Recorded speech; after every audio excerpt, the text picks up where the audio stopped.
Hello friends, welcome to my YouTube channel anaesthesia talks for all. दोस्तों, बच्चों से related जब भी कोई प्रॉब्लम होती है या उनको कोई चोट लगती है या वो किसी तरीके की परेशानी में होते हैं तो पेरेंट्स का टेंशन में आना या परेशान होना स्वाभाविक ही होता है। इसी तरह की ये एक प्रॉब्लम है या एक परेशानी है, वो है नोज़ ब्लीड। अक्सर आपने सुना होगा या पहले देखा होगा, क्योंकि अभी तो स्कूल्स जो हैं वो बंद हैं बच्चों के। पहले क्या होता था, जब बच्चे स्कूल जाया करते थे तो वन फाइन डे सडनली किसी भी पेरेंट को फ़ोन आ जाता है कि आपके बच्चे को ब्लीडिंग हो रही है नोज़ से और आप प्लीज़ आके इसको ले जाएं। तो जो पेरेंट्स हैं वो बड़े पैनिक हो जाते हैं। नेचुरली कोई भी पेरेंट होगा, कोई भी माता पिता होंगे, वो घबरा जाएंगे कि हमारे बच्चे को ऐसी क्या दिक्कत हो गई, उसको ब्लीडिंग कहाँ से हो गई, क्यों हो गई, कि और कोई परेशानी तो नहीं है।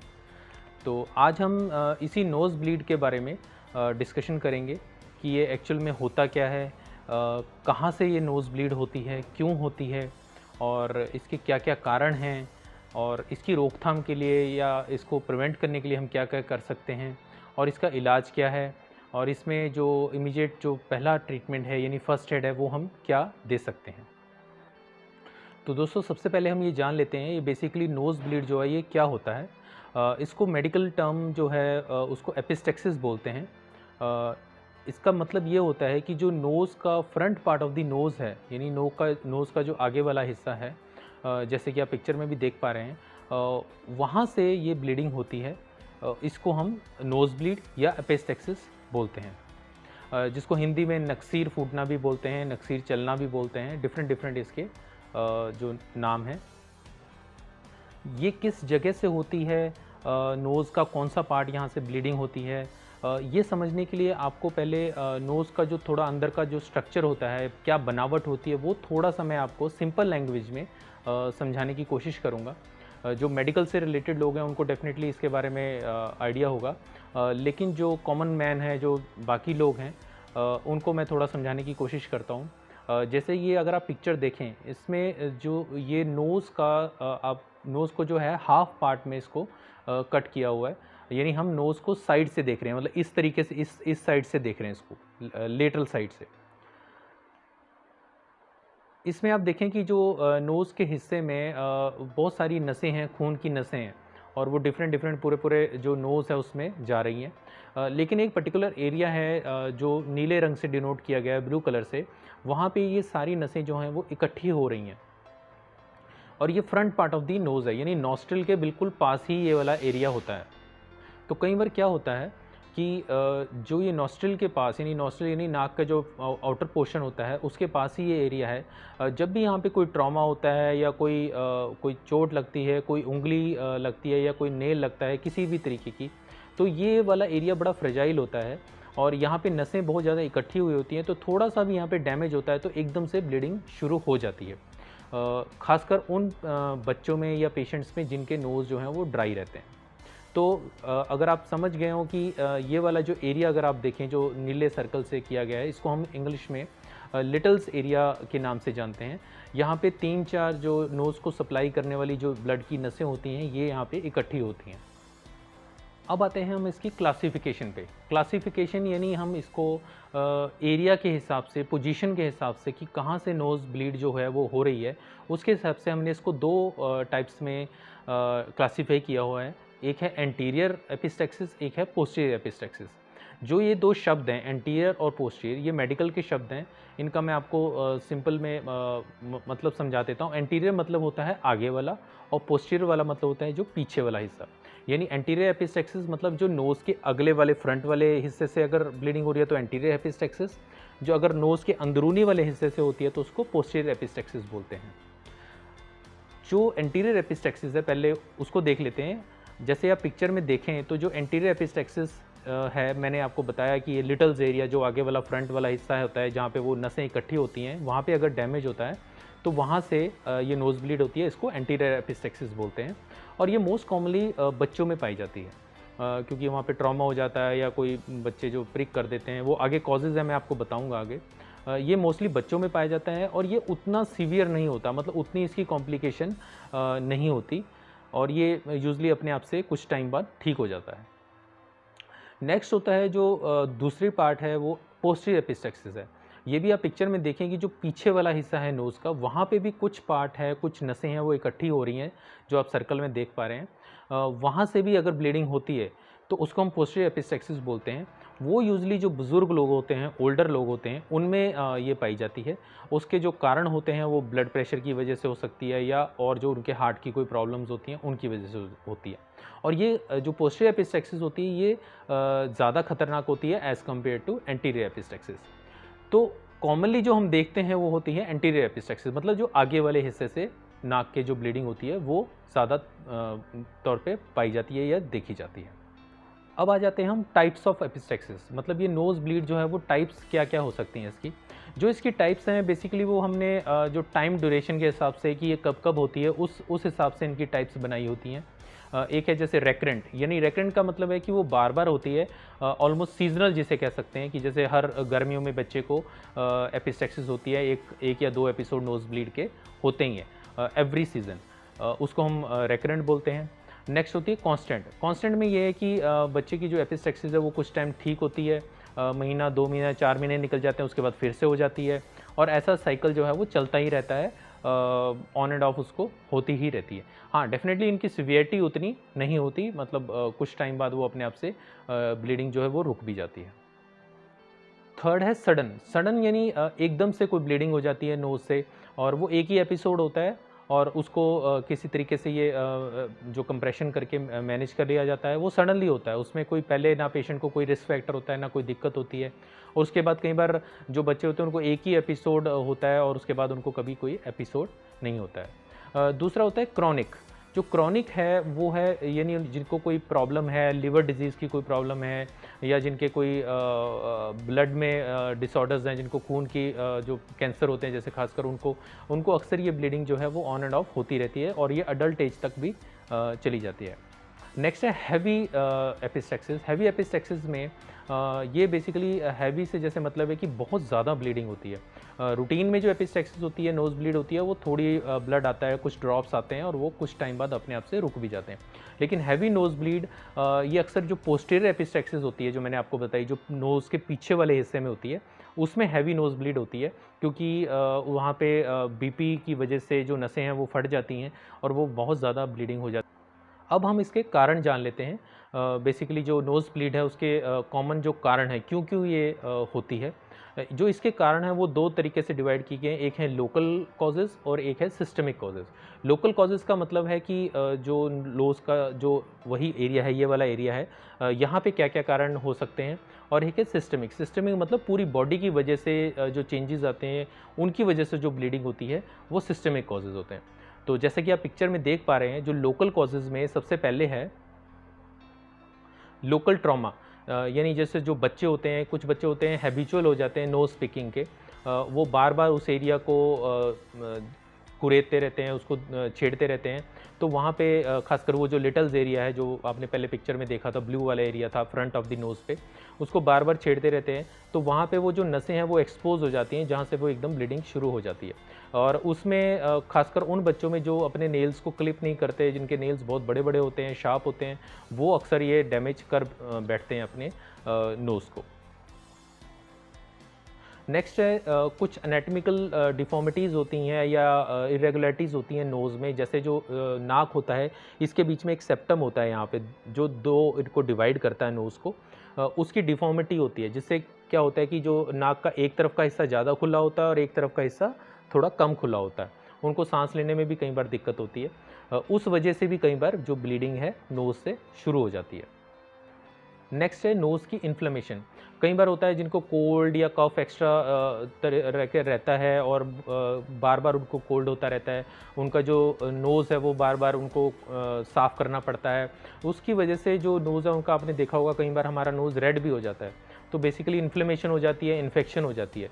बार बार उसको क्लोथ से साफ़ करने से वहाँ पे पूरा वो छिल भी जाता है कई बार। तो कई बार उस वजह से वहाँ पे जो एरिया है फ्रंट ऑफ द नोज़ खासकर, वो भी डैमेज हो जाता है, और उसकी वजह से भी ब्लीडिंग जो है वो शुरू हो जाती है। नेक्स्ट है कोई फेशियल ट्रॉमा या कोई आपका एक्सीडेंट हो गया या किसी ने आपको ऐसे चोट मार दी हो तो उसकी वजह। नेक्स्ट है, बहुत सारे लोग या बहुत सारे बच्चे ऐसे होते हैं जिनको कुछ स्प्रेज देने पड़ते हैं, जैसे अस्थमा वाले हो गए, या जिनको एडिनॉइड्स की प्रॉब्लम होती है, या और जिनको एलर्जिक राइनाइटिस की प्रॉब्लम होती है, वो कुछ स्प्रेज लेते हैं।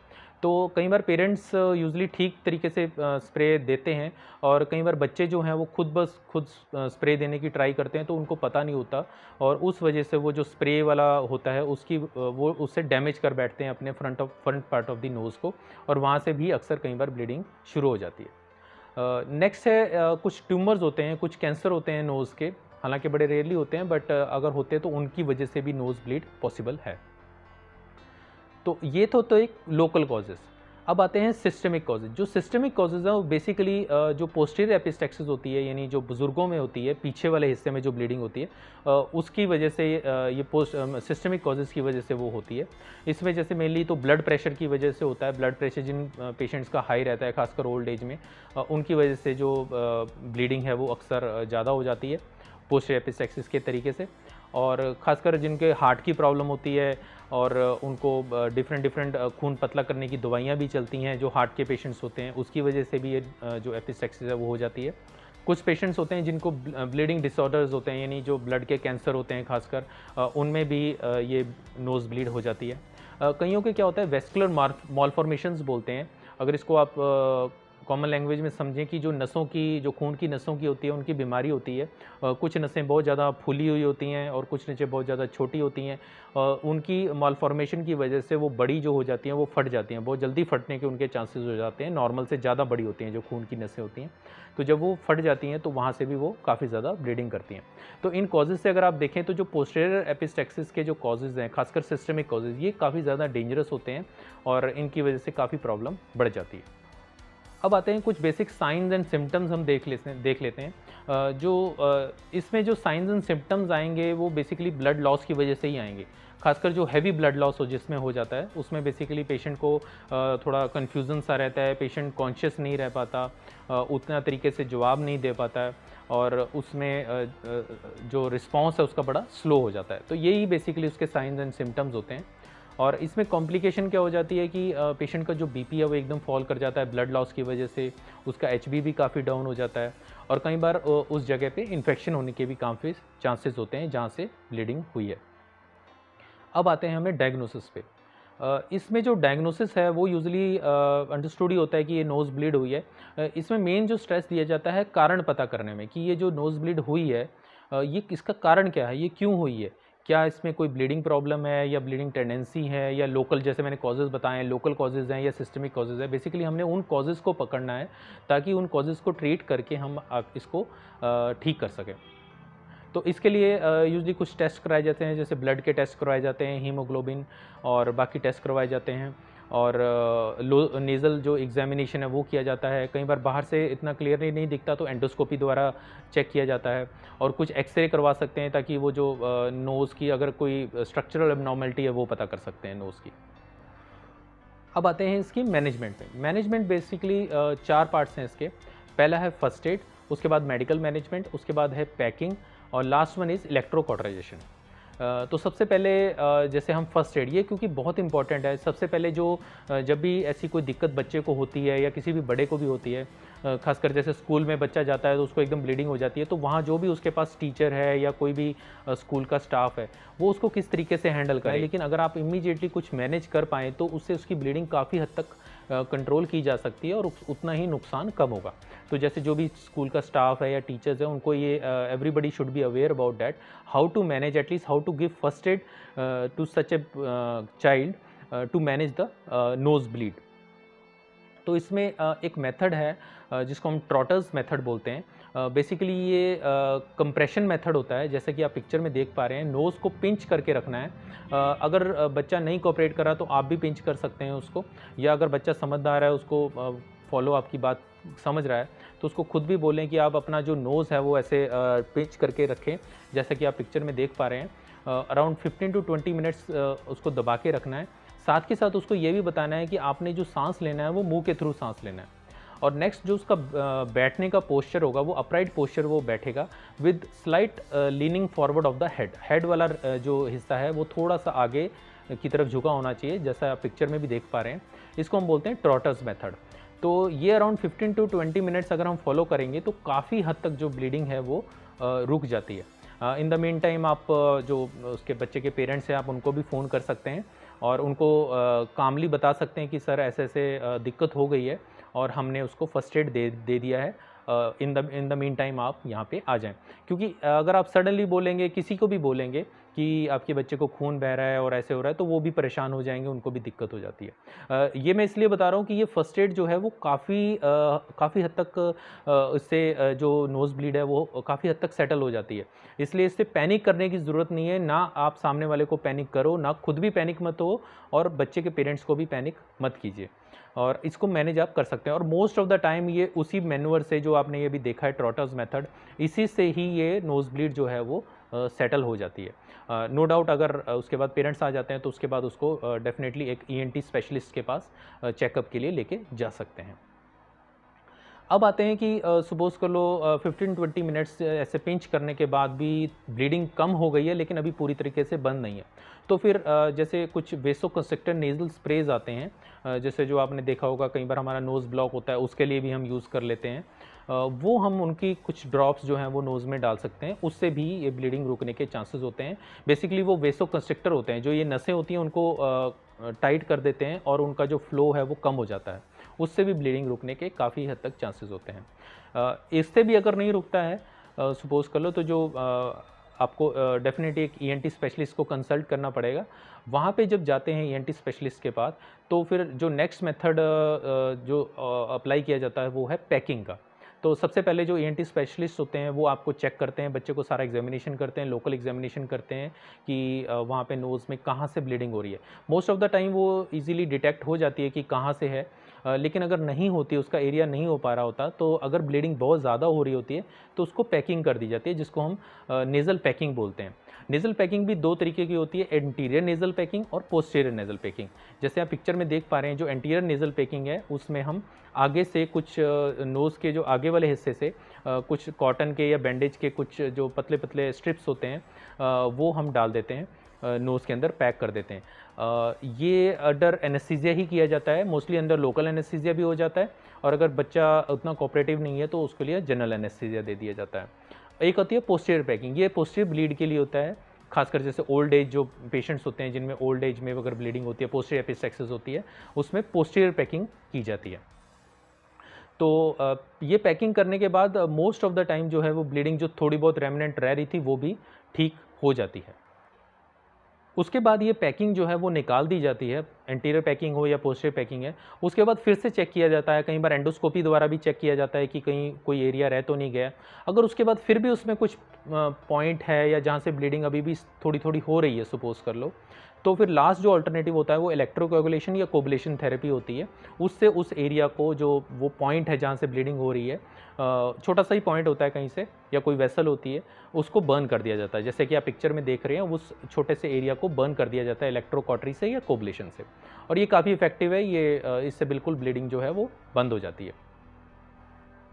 जो भी ये प्रोसीजर है, जो भी ENT स्पेशलिस्ट के पास आप जाते हैं, ये अंडर एनेस्थीसिया किया जाता है, या तो लोकल एनेस्थीसिया होगा या general anaesthesia, depending on the requirement. जैसे बच्चा है, अनकोऑपरेटिव है, बच्चा बहुत ज़्यादा पैनिकी है, डर गया है, उतना कोऑपरेट नहीं कर रहा है, तो उसको जनरल एनेस्थीसिया में किया जाता है।